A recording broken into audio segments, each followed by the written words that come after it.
ہمارے ایک استاد سے جہاز میں سفر کر رہے تھے تو سیٹ پہ جھگڑا ہو گیا دو آدمیوں کا. سعودیہ جا رہے تھے حج پہ, ایک عرب تھا اور ایک اور دوسرا کوئی کسی دوسرے ملک کا تھا. سیٹ پہ جھگڑا ہو گیا, وہ کہیں ان کے بورڈنگ کارڈ دینے میں کوئی غلطی ہو گئی ہوگی, کیا ہو گیا ہوگا, وہ کہہ رہے ہیں میری سیٹ ہے, وہ کہہ رہے ہیں پھڈا, لڑ رہے ہیں.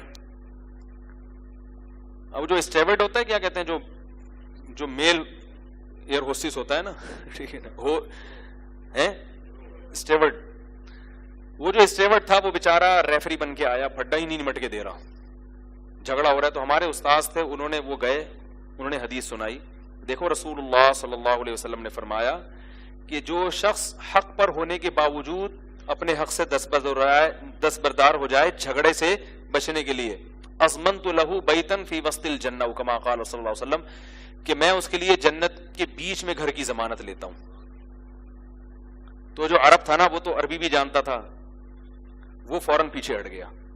اس نے کہا صحیح حدیث, عرب بس یہ دیکھتے ہیں حدیث صحیح ہے کہ نہیں ہے. عرب نے کہا بھائی صحیح حدیث ہے, انہوں نے کہا ہاں صحیح حدیث ہے, ضمانت لیتا ہوں. کہا ٹھیک ہے پھر یہ میں چھوڑ رہا ہوں. اور کیا چاہیے بھائی, سیٹ کا کوئی مسئلہ نہیں, ادھر بیٹھ جاؤ ادھر بیٹھ جاؤ, تھوڑی سی تکلیف میں سفر کر لیں گے, لیکن اگر اس پہ نبی کی طرف سے بشارت مل رہی ہے تو اور کیا چاہیے.